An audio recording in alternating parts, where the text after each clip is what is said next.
ಡಿಜಿಟಲ್ಗೆ ಸ್ವಾಗತ. ನಾನು ಶಕುಂತಲಾ. ಸಂಚಾರಿ ಪೊಲೀಸರು ಎಲ್ಲಂದರಲ್ಲಿ ವಾಹನವನ್ನ ತಡೆದು ತಪಾಸಣೆ ನಡೆಸ್ತಾ ಟ್ರಾಫಿಕ್ ಜಾಸ್ತಿ ಮಾಡೋದಲ್ಲದೆ ವಾಹನ ಸವಾರರಿಗೂ ಕಿರಿಕಿರಿ ಉಂಟು ಮಾಡ್ತಿದ್ರು. ಅಲ್ಲ ಸ್ವಾಮಿ, ಹೆಲ್ಮೆಟ್ ಹಾಕಿದ್ರು ನಿಲ್ಲಿಸ್ತೀರಾ, ರೂಲ್ಸ್ ಫಾಲೋ ಮಾಡಿದ್ರು ನಿಲ್ಲಿಸ್ತೀರಾ, ವಾಹನ ತಡೆದು ಕೀಟ್ಲೆ ಕೊಡ್ತೀರಾ, ನಮ್ ಗೋಳನ್ನ ಕೇಳೋರು ಯಾರು ಅಂತ ಪೇಚಾಡ್ತಾ ಇದ್ದಂತ ಜನರಿಗೆ ಖುಷಿ ಸುದ್ದಿ ಇದು. ಹೌದು, ಇನ್ಮುಂದೆ ರೂಲ್ಸ್ ಫಾಲೋ ಮಾಡ್ತಿದ್ರು ಕೂಡ ವಾಹನ ನಿಲ್ಸೋಕೇನಾದ್ರೂ ಬಂದ್ರೆ ನೀವು ಟ್ರಾಫಿಕ್ ಪೊಲೀಸರನ್ನ ಧೈರ್ಯವಾಗಿ ಪ್ರಶ್ನೆ ಮಾಡಬಹುದು.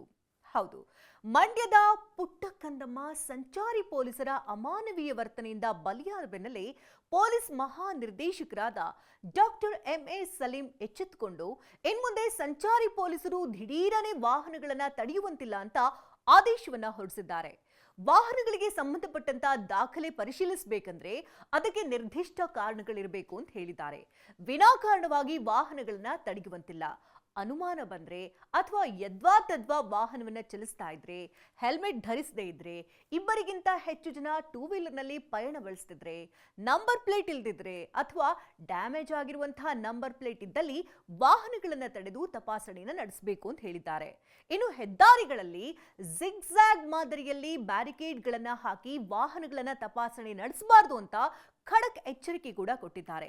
ಇನ್ನು ಹೆದ್ದಾರಿಗಳಲ್ಲಿ ಜಿಗ್ಜಾಗ್ ಮಾದರಿಯಲ್ಲಿ ಬ್ಯಾರಿಕೇಡ್ಗಳನ್ನ ಹಾಕಿ ವಾಹನಗಳನ್ನ ತಪಾಸಣೆ ನಡೆಸಬಾರದು ಅಂತ ಖಡಕ್ ಎಚ್ಚರಿಕೆ ಕೊಟ್ಟಿದ್ದಾರೆ. ವಾಹನ ಸವಾರರಿಗೆ ಚಲಿಸುವಂತಹ ಸಂದರ್ಭದಲ್ಲಿ ಅಡ್ಡ ಹಾಕೋದು, ಕೀಕಿತ್ಕೊಳ್ಳೋದು, ಹಿಂಬದಿ ಸವಾರರ ಬಟ್ಟೆ ಹಿಡಿದು ಇಳಿಯೋದು ಇದನ್ನೆಲ್ಲ ಮಾಡಬಾರದು ಅಂತ ಹೇಳಿದ್ದಾರೆ. ವೇಗವಾಗಿ ಚಲಿಸಿ ಬರುವಂತಹ ವಾಹನ ಸವಾರರನ್ನ ಚೇಸ್ ಮಾಡದೆ ಗಾಡಿ ಸಂಖ್ಯೆಯನ್ನ ನೋಟ್ ಮಾಡಿಕೊಂಡು ಅದನ್ನ ಜಿಲ್ಲಾ ಪೊಲೀಸ್ ಠಾಣಾ ಸರಹದ್ದುಗಳ ವಿವಿಧ ಕೋಣೆಗಳಿಗೆ ಮಾಹಿತಿ ರವಾನಿಸಿ ಸದರಿ ವಾಹನ ಸವಾರರನ್ನ ಪತ್ತೆ ಹಚ್ಚಿ ಪ್ರಕರಣ ದಾಖಲಿಸಬೇಕು ಅಂತ ಹೇಳಿದ್ದಾರೆ. ಕಾನೂನು ಮತ್ತು ಸುವ್ಯವಸ್ಥೆ ಪೊಲೀಸರು ನಡೆಸುವಂತಹ ನಾಕಾಬಂದಿ ಪ್ರಕ್ರಿಯೆಗಳನ್ನ ಸಾಧ್ಯವಾದಷ್ಟು ಹೆದ್ದಾರಿಗಳಲ್ಲಿ ನಡೆಸಬಾರದು ಅಂತ ಹೇಳಿದ್ದಾರೆ. ಇನ್ನು ತಪಾಸಣೆ ನಡೆಸುವಾಗ body camera must and should wear ಮಾಡಬೇಕು ಅಂತ ಹೇಳಿದ್ದಾರೆ. ತಪಾಸಣೆ ಮಾಡುವಾಗ ಅಥವಾ ಪ್ರಕರಣ ದಾಖಲಿಸುವಾಗ ತಮ್ಮ ಸುರಕ್ಷತೆಗಾಗಿ ರಿಫ್ಲೆಕ್ಟಿವ್ ಜಾಕೆಟ್ಗಳನ್ನ ಧರಿಸಿರಬೇಕು.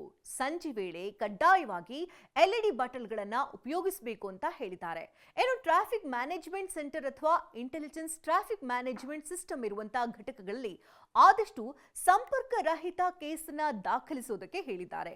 ರಾಷ್ಟ್ರೀಯ ಹೆದ್ದಾರಿ, ರಾಜ್ಯ ಹೆದ್ದಾರಿಗಳಲ್ಲಿ ಅತಿ ವೇಗವಾಗಿ ಚಲಿಸುವಂತಹ ವಾಹನಗಳನ್ನ ತಡೆಯುವಂತಹ ಪ್ರಯತ್ನ ಮಾಡದೆ FTVR ದಾಖಲಿಸಲು ತಂತ್ರಜ್ಞಾನ ಅನುಸರಿಸಲು ಸಲಹೆಯನ್ನ ನೀಡಲಾಗಿದೆ. ವೇಗವನ್ನ ಇಳಿಸುವಂತಹ ಸಲುವಾಗಿ ತಪಾಸಣೆಗಳತ್ತ ಸುಮಾರು 100ರಿಂದ 150 ಮೀಟರ್ ಮೊದಲೇ ರಿಫ್ಲೆಕ್ಟಿವ್ ರಿಬ್ಬನ್ ಕೋನ್ಗಳನ್ನ ಹಾಗೂ ಸುರಕ್ಷಿತ ಸಲಕರಣೆಗಳನ್ನ ಅಳವಡಿಸಬೇಕು ಅಂತ ಹೇಳಿದ್ದಾರೆ.